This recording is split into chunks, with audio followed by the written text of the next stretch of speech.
Como falei, já está por aqui nos estúdios o Dr. Tássio Farias, ele que é especialista político, ele é advogado e vai falar um pouquinho sobre as eleições 2026, eleições essas que pode ser uma das mais concorridas dos últimos anos, principalmente no Senado. Doutor Tássio, bom dia, é um prazer recebê-lo aqui. Ô, Rafael, bom dia, o prazer é todo meu poder estar aqui conversando com você, com quem nos acompanha e falar desse tema tão importante que é eleições, né? Falta praticamente um ano para o período eleitoral e a gente sabe aí que essas eleições do ano que vem prometem ser as eleições mais disputadas da história do Brasil. Antes de a gente entrar nas eleições, vamos falar ontem. Teve algo especial, importante, na verdade, lá no Senado, que foi a PEC da anistia, né?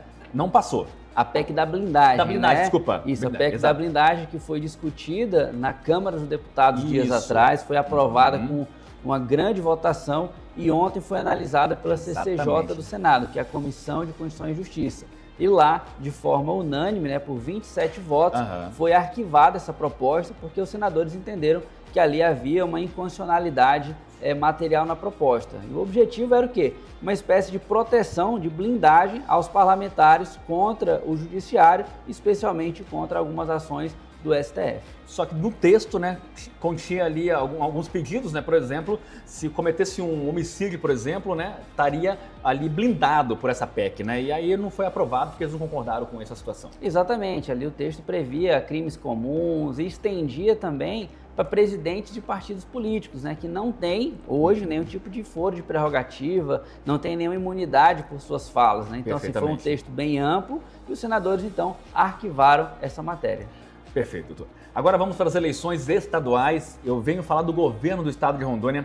Alguns nomes já sopraram ou ventilaram por aí, mas ainda não é uma definição clara. Mas também o governo vai ser bem disputado, doutor. Vai ser disputado, Rafael, e é o momento, esse mesmo. Muitas especulações, muitos nomes são colocados, até para a pessoa ter ali um termômetro, né, de como que está a aceitação popular. Então nós temos ali o atual prefeito de Cacoal, Fúria, deputado federal Fernando Máximo, né? Outros nomes já se apresentando como... O ex-prefeito de Porto Velho também? O ex-prefeito de Porto Velho, Wildon, que inclusive esteve aqui em Ariquemes recentemente, já se apresentando como pré-candidatos ao governo. Então assim, são muitos nomes. Eu, como defensor da democracia, acredito que quanto mais nomes, melhor para a população poder escolher, né, quais são as ideias, as propostas, o que de fato esses pretensos candidatos querem fazer. Perfeitamente, né? E aqui no Vale do Jamari, não surge um nome para o governo? Olha, nos bastidores tem o nome do deputado Alex Redano, né, que hoje é presidente da Assembleia Legislativa e tem sido comentado nos bastidores uma possibilidade, sim, de o Alex Redano concorrer a essa disputa ao governo do estado de Rondônia. Perfeitamente. Agora, como eu falei agora, vamos para o Senado, doutor. Senado, grandes nomes. Ano que vem abre-se 2 vagas, né? Inclusive o senador Marco Rogério busca a reeleição, deputada federal Silvia Cristina, Jaime Baca, lá de Vilhena, também busca a reeleição. Vai ser muito disputado, e tem mais nomes importantes no estado também a concorrer ao Senado. Com certeza, Rafael. Eu ouso dizer que a eleição para as 2 cadeiras do Senado vai ser a eleição mais disputada aqui no estado de Rondônia. Porque, como você já antecipou alguns nomes, né, nós temos bons nomes já com serviços prestados, né, com bastante tempo na política e que agora vão disputar a eleição para o Senado. Então, pelo menos aí de 5 a 6 nomes disputando 2 cadeiras. Então, essa disputa promete ser bastante acirrada, né? A gente sabe que o mandato de senador, quando ele é eleito, é um mandato de 8 anos, então assim, é bastante tempo. E aí a gente acompanha essas movimentações que vai interferir também diretamente no cenário aqui da região do Vale do Jamari, que é uma região importante politicamente no estado, né? Reúne aí praticamente 10 municípios, passa dos seus 150 mil eleitores, é uma região que decide a eleição, seja para o Senado, seja para o governo. Isso é verdade. Agora também está circulando alguns vereadores do município de Ariquemes que vão colocar os seus nomes à apreciação ao deputado estadual também. Também é uma legislatura nova, né? A renovação na Câmara de Vereadores foi muito alta nas eleições de 2024.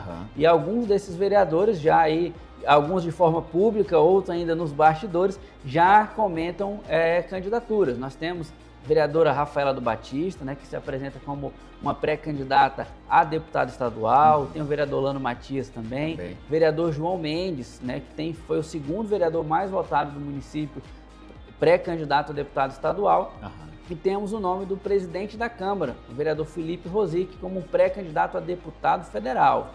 Então, assim, mostra que os vereadores estão aí buscando subir degrau na política. Perfeitamente. Vamos aguardar porque ainda virou o ano, aí realmente começa as junções dos partidos, as coligações se formarem e de fato a gente começa a desenhar as eleições de 2026. Com certeza, o momento agora, como eu falei, é de colocar os nomes na mesa, é momento de conversar, dialogar. A gente observa que alguns partidos políticos já estão fazendo ali reuniões, fazendo cursos de preparação e o momento é esse, é um momento de muito diálogo, de muita conversa. Passada a virada do ano, aí é que o cenário começa de fato a se decidir. Perfeitamente. A gente sabe que nas últimas eleições usou-se muitas redes sociais. A gente percebe que isso está mudando para as eleições do ano que vem, doutor. Qual será o meio, o veículo a ser mais usado? Ou mídia offline ou online? Rafael, eu acredito que será a mídia online. Você vê, antigamente a gente tinha nas campanhas eleitorais o comício. Reunia os eleitores ali na praça da cidade, caminhão de som, e praticamente a gente não vê mais esse tipo de propaganda acontecendo, porque está todo mundo no celular. Então a informação ela chega muito rápido e os políticos eles entenderam esse recado. Então o grande desafio que eu acredito para as eleições do ano que vem vai ser o uso das inteligências artificiais nas eleições. Que dá medo.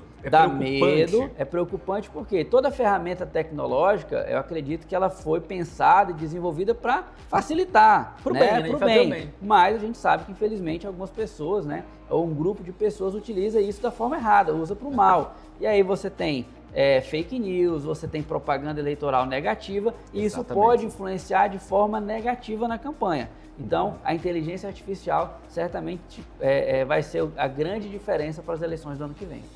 Agora, com a condenação do ex-presidente Jair Bolsonaro, a gente sabe que Rondônia é um estado de direita, né? Você acha que isso influencia nas eleições aqui no nosso estado, doutor, ou não? Eu acredito que vai ter sim um reflexo, porque são narrativas políticas, né? Então, naturalmente, aquele candidato de centro ou de direita e de esquerda vai sempre levar o nome do presidente Lula ou do ex-presidente Bolsonaro.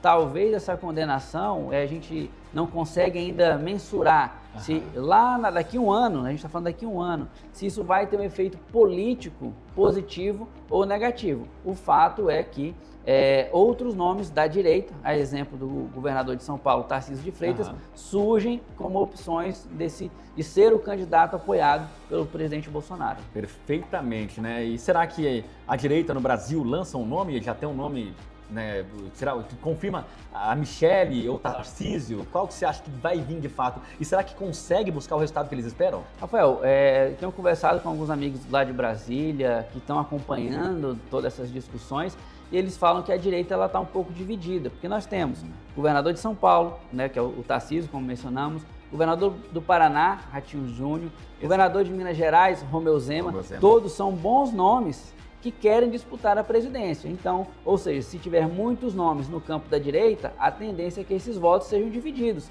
enquanto o grupo da esquerda, que acredito que o presidente Lula vai sim tentar uma reeleição, permanece com um único nome. Aí é uma questão de estratégia, de tabuleiro para se decidir lá na frente. O julgamento do ex-presidente Jair Bolsonaro também, existe a possibilidade de ele reverter essa situação que foi feita lá ou o doutor já está de fato definido, ele tem que cumprir a pena dele? Olha, Rafael, o acórdão, né, da decisão foi publicado ontem, então abre o prazo para a defesa recorrer, né, e recorre para o próprio STF. Eu não acredito que os recursos surtirão efeitos. Pode minimizar uma questão da pena, diminuir a pena, mas a condenação e a consequência da inelegibilidade, eu acredito que vai permanecer. Perfeitamente, né?